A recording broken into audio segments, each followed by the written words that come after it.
Good morning class. Beta, today we are reading page 59 November. Page 59 November.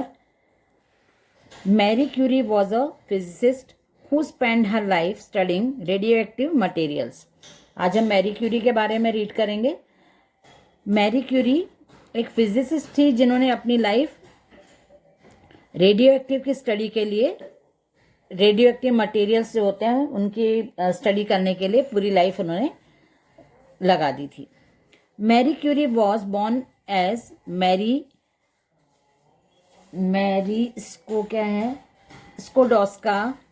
स्कोडॉस्का in Warsaw, Poland.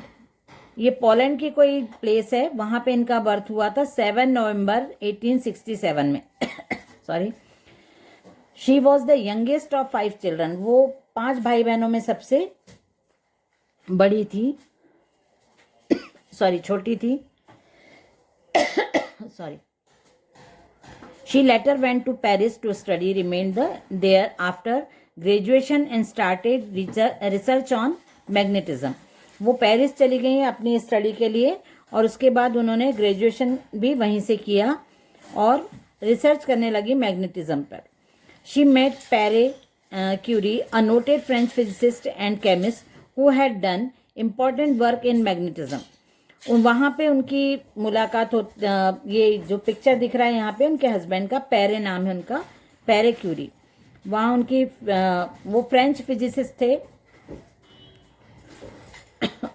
और एक जाने माने chemist भी थे. Who had done important work in magnetism. वो magnetism पे बहुत महत्वपूर्ण काम कर रहे थे. मैरी एंड पैरे मैरिड इन 1895. 1895 में उन्होंने उससे मैरी और पैरे ने शादी कर ली. 1895 में उन्होंने शादी कर ली, marking the beginning of a scientific partnership that would achieve world recognition.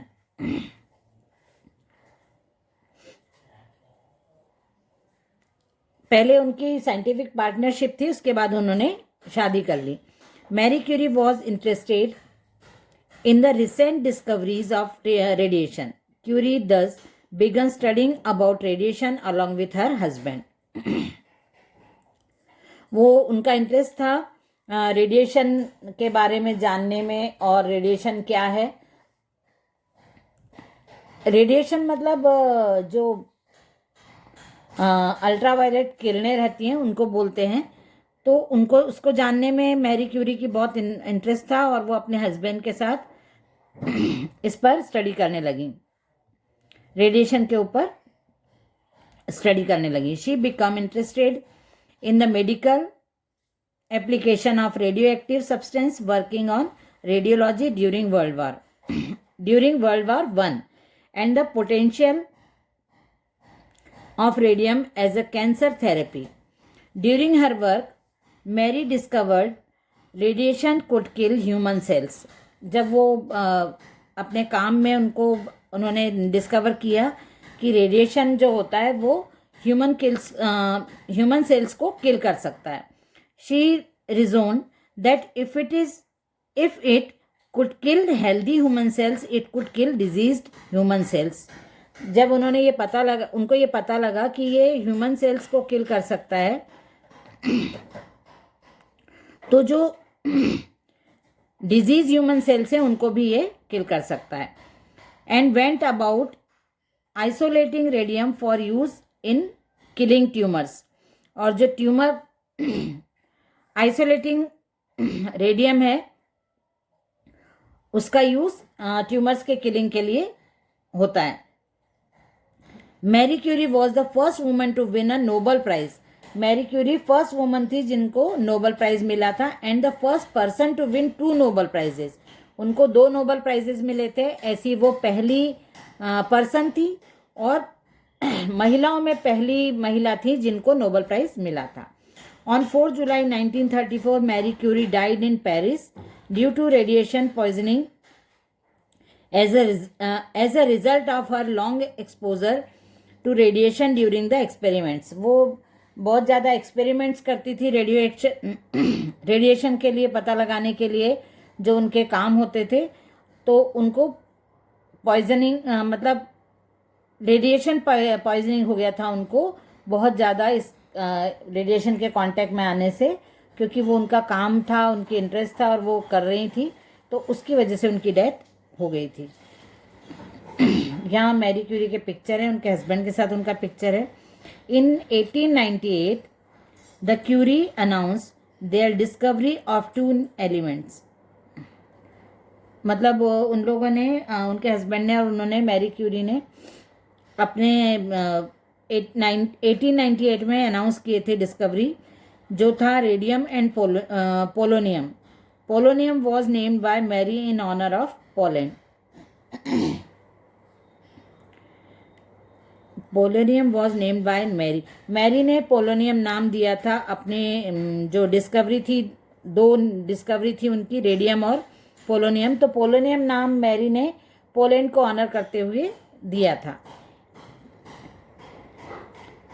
Polska Polish stamp commemorating Marie Curie. ये मैरी क्यूरी के सम्मान में ये वहाँ की गवर्नमेंट ने स्टैम्प भी निकाला था। उसका पिक्चर है। In the world of chemistry the elements called curium is named after Marie Curie and her husband. Marie Curie और उनके हस्बैंड के जो योगदान था, उनके जो काम किए थे उन्होंने, उनके सम्मान में उनको जो एलिमेंट था chemistry, in the world of chemistry, chemistry में एक एलिमेंट है उसको क्यूरियम बोलते हैं, CM, उनका उसका नाम मैरी क्यूरी के वजह से के कारण दिया गया ये वाला नाम। ये हमने अभी नवंबर कंप्लीट किया है। आपका पेज नंबर जो हमारे बचे हुए थे, पेज नंबर 31 तक हमने कंप्लीट कर लिया था फैक्ट एंड फिक्शन में। उसके बाद पेज नंबर 32 से अब हम स्टार्ट करेंगे द यूनिवर्स। ओके बेटा, now we are reading page 32 the universe asteroid belts. मैंने आपको बोला था मैं एस्ट्रॉइड बेल्ट्स के बारे में आपको बताऊंगी। तो एस्ट्रॉइड बेल्ट्स मतलब होता है, एस्ट्रॉइड मतलब होता है उल्का पिंड, जो मतलब जो हमारे अंतरिक्ष में बहुत सारे ग्रह वगैरह होते हैं, उनके बीच में ये एस्ट्रॉइड्स होते हैं जो घूमते रहते हैं, उनके बारे में है। The asteroid belt is a region in the solar system. हमारे सोलर सिस्टम अंतरिक्ष में एक रीजन होता है एस्ट्रॉइड बेल्ट। लोकेटेड रफली between the orbits of the planet Mars and Jupiter. It is occupied by numerous irregularly shaped bodies called asteroids. Asteroids मतलब जो उल्का पिंड होते हैं उनको एस्ट्रॉइड बोलते हैं, मैंने आपको पहले भी बताया है। और हमारे जो सोलर सिस्टम है, अंतरिक्ष है, उसमें बहुत सारे एस्ट्रॉइड उल्का पिंड जो होते हैं वो मौजूद होते हैं और इधर उधर सोलर सिस्टम में घूमते रहते हैं। इन एस्ट्रॉइड से मिलके एक बेल्ट जैसी बन जाती है। बहुत सारे उल्का पिंड रहते हैं, उनको सबको मिला के एक बेल्ट जैसी बन जाती है, पूरा एक लेयर जैसी बन जाती है, जो मार्स और जुपिटर मतलब मंगल और बुध के बीच में है। और बहुत सारी एस्ट्रॉइड मिलके एक लेयर बनाते हैं, उसको बोलते हैं asteroid belt. About half the mass of the belt it is contained in the 4 largest asteroids से Ceres, Vesta, Pallas and Hygiea. Vesta, Paras and Hygeia have an average diameter of more than 400 kilometers, whereas Ceres, the asteroid belt's only dwarf planet, is about 950 kilometers in diameter. जो ये वाला सीर्स जो asteroid belt का सबसे छोटा planet है वो 950 kilometres का डायमीटर में है, और बाकी जो हमने पढ़े हैं हाइजिया, पालास और वेस्टा हैं, ये 400 किलोमीटर्स के दायरे में डायमीटर इनका है। What's in the name? The asteroid belt is also term the main asteroid belt or main belt to distinguish its members from other asteroid in the solar system. Solar system के जितने दूसरे उल्कापिंड हैं, asteroids हैं, और जो asteroid belt है ये दोनों में डिफरेंस उनके नाम के वजह से ही है, मतलब उनके नाम के कारण ही हम इनमें डिफरेंस कर पाते हैं। Belt is also term the main asteroid belt or main belt to distinguish its member. उसके जो उल्का पिंड हैं, उसके जो एस्ट्रॉइड्स हैं, उनको डिफ्रेंशिएट कैसे किया जाता है, नाम के वजह से ही किया जाता है। Objects in the asteroid belt are made up of rocks and stones. जो एस्ट्रॉइड्स बने हुए हैं एस्ट्रॉइड बेल्ट के, वो पत्थरों से बने हुए हैं, स्टोन से बने हुए हैं। Some of them are solid objects while other are orbiting rubble pile. कुछ तो सॉलिड पत्थरों से बने हुए हैं और कुछ जो मलबा रोड़े जिनको बोलते हैं, मतलब ऐसे सॉफ्ट वाले जो वो रहते हैं, मलबा रहता है, उससे बने हुए हैं। द एस्ट्रॉइड बेल्ट, आपको दिख नहीं रहा होगा, एक minute. The asteroid belt contains billions of asteroids. Asteroid belt जो है इसमें बहुत सारे एस्ट्रॉइड्स हैं। The asteroids in the belt differ in size, अलग अलग साइजेस के हैं। While some are quite large, other are just the size of a pebble. कुछ बहुत बड़े बड़े भी हैं, कुछ तो छोटे छोटे पेबल के साइज में भी हैं। It is believed that there are at least 7,000 asteroid in the asteroid belt. ऐसा माना जाता है कि एस्ट्रॉइड बेल्ट में 7,000 उल्कापिंड एस्ट्रॉइड्स मौजूद हैं। और ऐसा बोला जाता है, मतलब पहले हमने, मतलब जो जानकारी है उसके अकॉर्डिंग मैं आपको बना रही हूँ कि जो एस्ट्रॉइड बेल्ट है वो जो सूर्य जब सबसे पहले जो बना था, उसके सूर्य के बनने के बाद सबसे पहले बुध ग्रह आया था, है ना। और उसकी ग्रेविटी इतनी ज़्यादा थी बुध ग्रह के, कहा जाता है कि जुपिटर और मार्स के बीच में एक और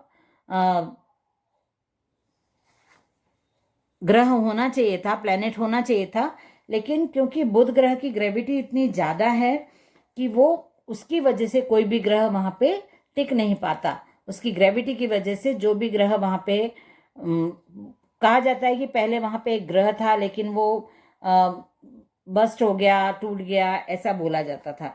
तो बुध की ग्रेविटी इतनी ज़्यादा कि कोई भी ग्रह वहाँ पे रुक नहीं पाता, टिक नहीं पाता। और उसका जो उल्का पिंड है, मतलब जो एस्ट्रॉइड हैं, तो वो भी अलग अलग हो गए और अंतरिक्ष में घूमते रहे सोलर सिस्टम में, और कोई भी वो इकट्ठे होके बुध के जो ग्रेविटी की वजह से वो कलेक्ट होके और एक ग्रह नहीं बन पाए, तो इसलिए वो अलग अलग सोलर सिस्टम में घूमते रहते हैं। एस्ट्रॉइड बेल्ट के जितने भी ये एस्ट्रॉइड्स हैं, उल्कापिंड, इनके बीच में बहुत गैप है। ये ग्रुप में अलग, एक ग्रुप है, फिर गैप है, फिर दूसरा ग्रुप है, ऐसे ग्रुप में अलग अलग घूमते रहते हैं। इनके बीच में गैप बहुत है। और जो सीड्स है, जो इसको एक ग्रह ऐसा माना जाता है कि एस्ट्रॉइड बेल्ट में, कि जो पृथ्वी के जैसा इसको बोला गया है, इसके जो लेयर है उसमें भी, मतलब यहाँ पे बर्फ के रूप में पानी भी मिल सकता है, ऐसा कहा जाता है। The formation of Jupiter disturb the asteroid belt region by scattering asteroids away. ये मैंने आपको बताया कि जुपिटर का ग्रेविटी इतना ज़्यादा था कि वो किसी भी ग्रह को मतलब वहाँ पे अलग कर देता था। This cause them to collides and break into smaller pieces. Gravitational influences can moves asteroids out of the belt. Gravitational influence की वजह से वो जो एस्ट्रॉइड्स थे वो आउट ऑफ द बेल्ट हो जाते थे। The asteroid belt may contain many objects, but they are spread out over a huge area of space. This has allowed spacecraft to move through this region without hitting anything. The asteroids get their names from suggestions made by the discoverers and are also given a number.